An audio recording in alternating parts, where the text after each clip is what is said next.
Did you know that about 85% of our electricity here in Kenya is generated from renewable energy?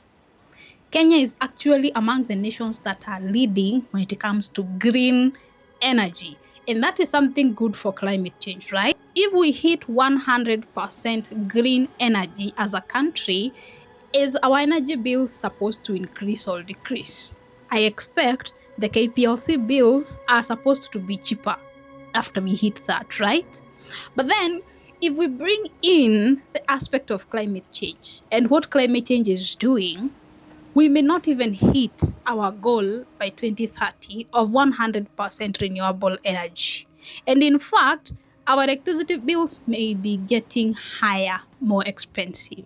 And of course, that means it goes back to your business cost, it goes back to your cost of life, it goes back into your pocket. Because if electricity becomes more expensive, then everything else becomes expensive in one way or the other. So in this video, I'm going to show you how climate change is threatening our electricity cost here in Kenya.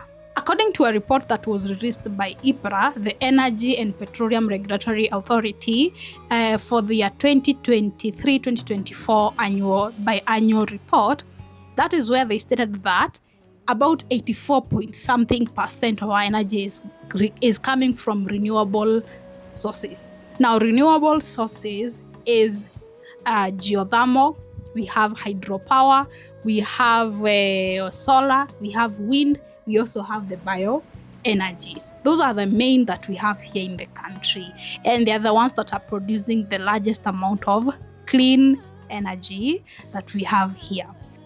Now, other than the renewable sources, we have other sources of electricity. Now that is standing in for the rest after 85%. And we have thermal produced energy. That is where we are burning oils to produce electricity. We are also importing some percentage of our energy here in Kenya. So what is imported, we cannot tell how much of it is green energy and how much of it is not green energy. But first, let's go through each one of it so that we can see how climate change is actually threatening each and every source of our energy. And we start with the geothermal energy. And according to EPRA, Kenya is producing 44.5% of its energy from geothermal. Now, geothermal is where we have water that goes down into the below the earth. We have the hot rocks and so on happening down there, and so we have hot air that is under pressure, or hot water that is coming from underground, and it comes to the surface under pressure. And so we are able to drill. So we drill a borehole. So we drill and we tap into that hot gas or that hot water, and this is what now comes out with pressure, hits a turbine, and we are able to generate electricity. We have them in Olkaria, and we have KenGen that is producing the largest amount of geothermal here in the country. So that is one of them. And then we have the hydro energy. This is about 22% of our energy here in Kenya. And this one is actually the most common source of electricity in the world.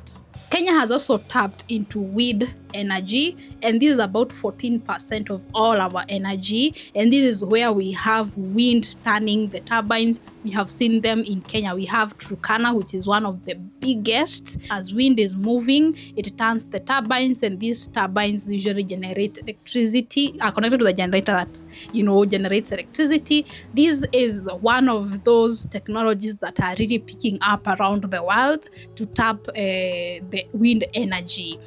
In fact, Gong Farm was the first wind energy plant that we had in East Africa. Kenya tunakuwa mbele yani.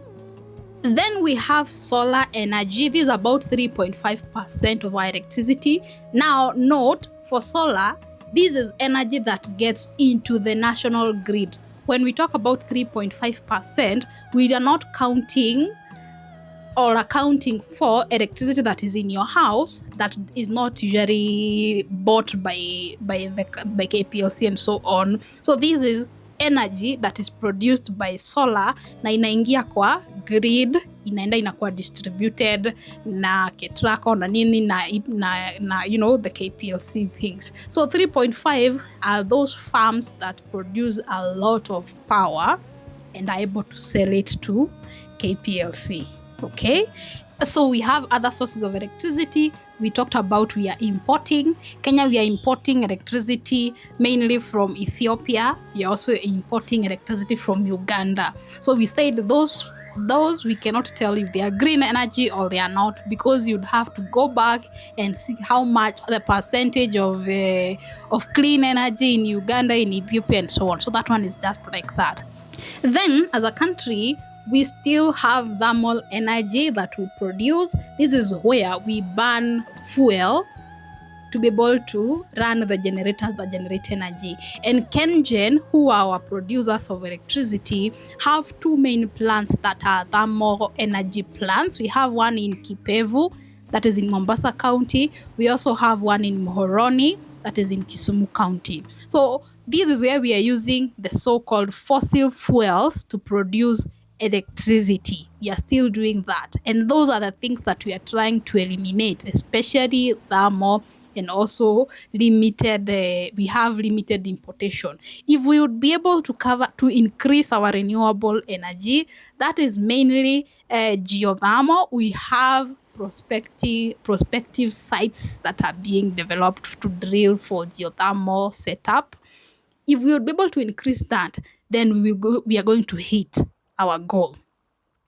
The second largest source of electricity in Kenya we have seen is hydro.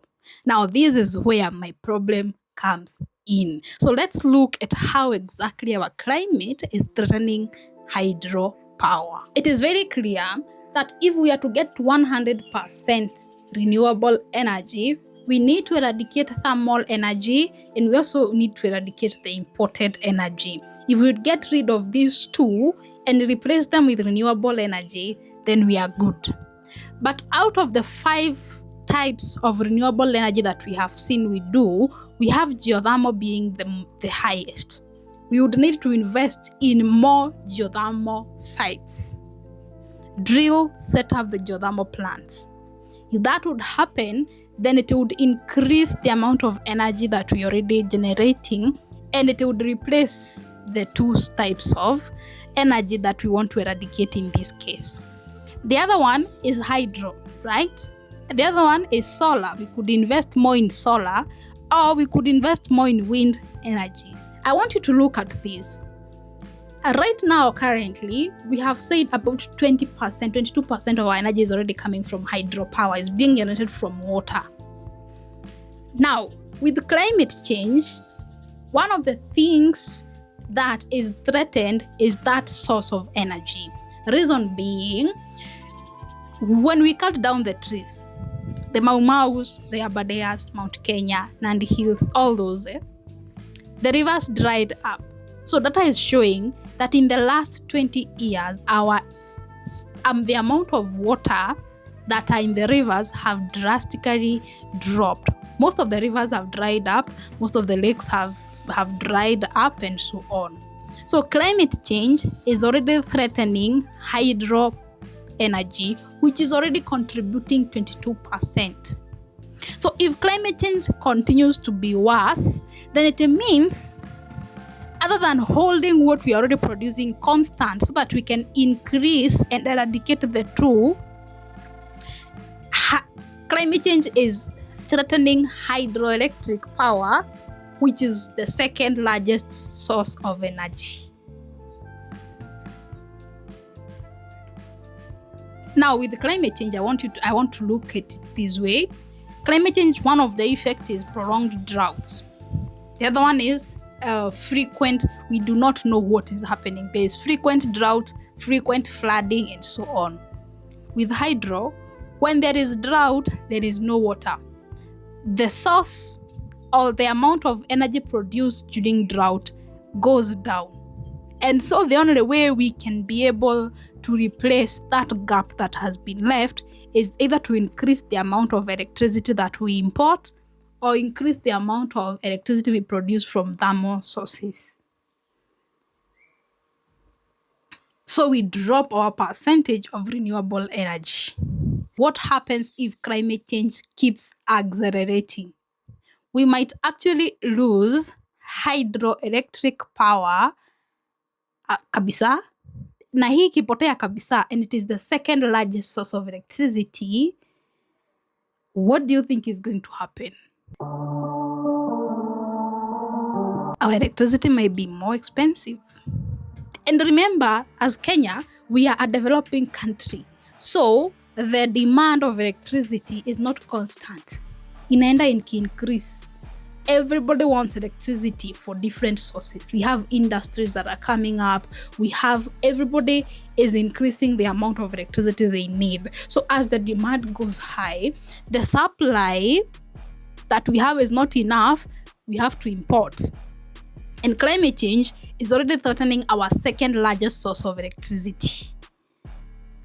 So then it means that the cost of producing electricity will be going high.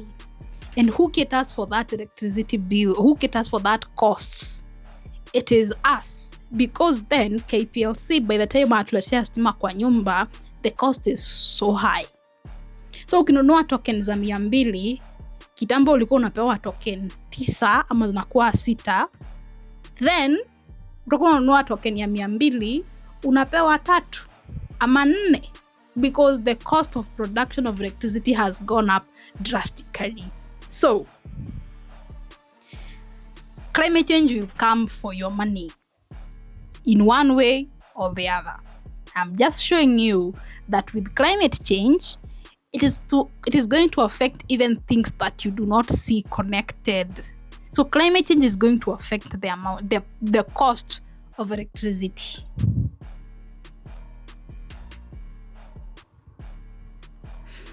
And so then the question is, what are we supposed to do at an individual level? That is the question that you need to ask yourself. So if all this is coming up, then what are we supposed to do as individuals? What are we supposed to do as a country? What are we supposed to do as a continent? What are we doing as a people? How are we treating climate change actually? Do you still necessarily think that climate change is a thing that will come? Don't you see how climate change is going to affect your pocket, your business, your wealth creation journey, your wealth creation ability and capacity? I hope you start taking these climate change issues seriously. I want you to watch this video and give me feedback what you think. When you connect this video and this one that you're going to watch, tell me what you think down in the comment section. My name is Miriam Okami, an environmental consultant here in Kenya, and I am really excited to continue producing such videos to encourage you to start taking action in this space where we are right now with climate change. See you next time.